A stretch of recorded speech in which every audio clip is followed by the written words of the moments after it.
Good morning students.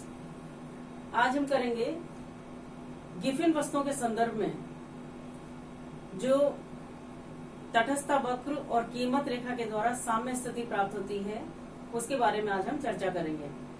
अभी तक आपको ये बताया जा चुका है कि सामान्य वस्तु होने पर किस तरह से एक उपभोक्ता की साम्य स्थिति होती है कीमत रेखा और तटस्थ वक्र के द्वारा।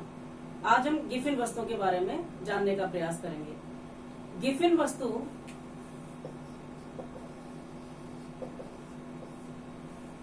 वस्तु कौन सी वस्तुएं होती हैं, पहले तो हम ये जानेंगे। गिफिन वस्तु वो वस्तु होती हैं जिन पर मांग का नियम लागू नहीं होता। मांग का नियम जैसा कि पहले भी बताया जा चुका है, कीमत तथा मांगी जाने वाली मात्रा के विपरीत संबंध को मांग का नियम कहते हैं।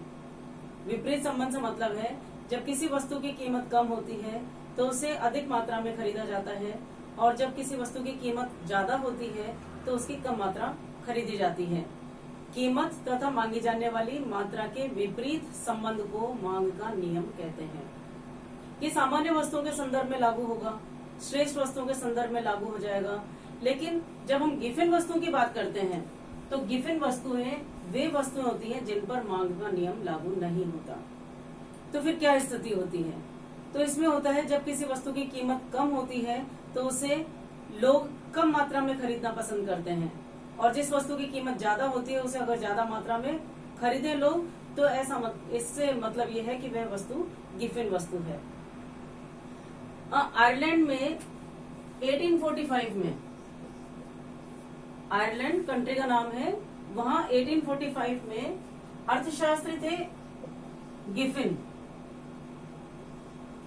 सर रॉबर्ट गिफिन ने एक अध्ययन किया, एक सर्वेक्षण किया, और उन्होंने सर्वेक्षण से यह निष्कर्ष निकाला कि वहां जो निर्धनतम व्यक्ति अपनी अधिकांश आय का सबसे निकृष्टतम वस्तुओं पर व्यय करते थे, जो गरीब व्यक्ति थे, अधिकतम गरीब व्यक्ति जो अपनी अधिकांश आय का बहुत अधिक भाग निकृष्ट या हीन वस्तुओं पर खर्च करते थे, तो ऐसी स्थिति में उन वस्तुओं की कीमतें कम होने पर लोग उसे कम मात्रा में खरीदते थे, और उन वस्तुओं की ज्यादा कीमत होने पर उसे वह अधिक मात्रा में खरीदते थे। इसका कारण ये है क्योंकि ऐसे निकृष्टतम वस्तु होती थी जहां पर उनका अधिकांश आय का भाग उस पर खर्च होता था। तो ऐसी स्थिति में इन वस्तुओं पर मांग का नियम लागू नहीं होता था। इसी कारण इन वस्तुओं को उन अर्थशास्त्रियों के नाम पर गिफिन वस्तुएं नाम दिया गया है। तो गिफिन वस्तुएं अर्थशास्त्र के द्वारा जब अध्ययन किया गया तो उन वस्तुओं का नाम गिफिन वस्तु दिया गया जिन पर मांग का नियम लागू नहीं होता। तो इसे हम रेखा चित्र के द्वारा प्रदर्शित करने का प्रयास करेंगे कि रेखा चित्र के द्वारा किस तरह से हम गिफिन वस्तु की साम्य स्थिति के बारे में समझ सकते हैं। जैसे ओ एक्स एक्सिस पर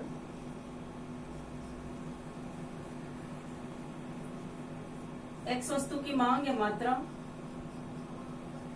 और हम ये मानते हैं कि ये वस्तु गिफिन वस्तु है, और ओ वाई अक्ष पर वाई वस्तु की मात्रा। प्रारंभ में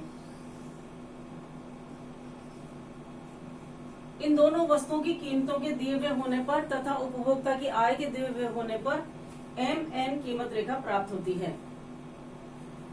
अब यदि गिफिन वस्तु की कीमत में कमी हो जाती है तो नई कीमत रेखा अब MN1 प्राप्त होती है, क्योंकि कीमत कम होने पर अब पहले से वह ज्यादा मात्रा में एक्स को खरीद सकता है। वाई वस्तु की कीमत स्थिर है, उपभोक्ता की आय स्थिर है, और गिफिन वस्तु की कीमत कम हो जाती है तो नई कीमत रेखा MN1 बनती है।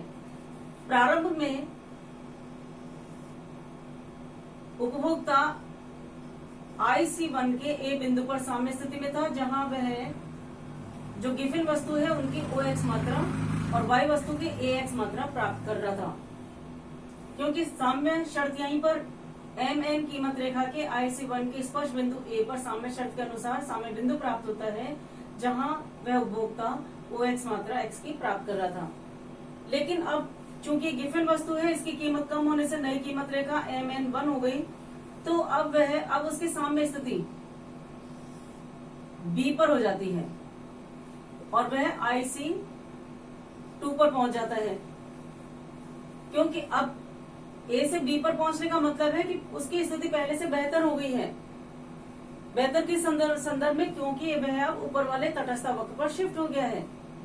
लेकिन प्रभाव क्या पड़ा कि कीमतों में X की कीमत में कमी होने पर अब वह X की मात्रा पहले से कम खरीद रहा है। पहले OX मात्रा खरीद रहा था, अब वह OX1 मात्रा ही खरीद पाता है, जबकि X सस्ता हुआ है और तुलनात्मक रूप से वह Y पहले से ज्यादा खरीद रहा है। तो ऐसा क्यों हुआ? क्योंकि ये वस्तुएं गिफिन वस्तुएं हैं और गिफिन वस्तुओं पर मांग का नियम लागू नहीं होता। यहाँ पर मांग के नियम के अनुसार उसे पहले से अधिक मात्रा X की खरीदनी चाहिए थी, लेकिन चूंकि ये वस्तु गिफिन वस्तु है और गिफिन वस्तु में जिस वस्तु की कीमत कम होती है उसे वह पहले की तुलना में कम खरीदता है। तो यह गिफिन का, इसे कहते हैं गिफिन का विरोधाभास। गिफिन का विरोधाभास। तो ये प्रश्न आ सकता है कि गिफिन का विरोधाभास क्या होता है? Giffen paradox. आप क्या गिफिन के विरोधाभास से आप क्या समझते हैं? तो इसके बारे में आपको ये बताना चाहिए कि गिफिन का विरोधाभास यह बताता है कि जिस वस्तु की कीमत कम होती है उपभोक्ता उस वस्तु की कम मात्रा खरीदे और जिसकी ज्यादा कीमत होने पर उस वस्तु को ज्यादा मात्रा में खरीदे। तो ऐसा विरोधाभासी स्थिति है और इसे गिफिन का विरोधाभास कहते हैं, क्योंकि सर्वप्रथम इसके बारे में अर्थशास्त्री गिफिन ने बताया था। तो आपने जाना कि गिफिन वस्तुएं कौन सी वस्तुएं होती हैं।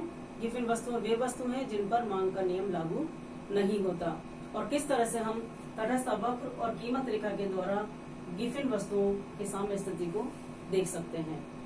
तो यहाँ A से B पर जो उपभोक्ता का साम्य बिंदु देखा गया है वह गिफिन वस्तुओं की स्थिति को स्पष्ट करता है।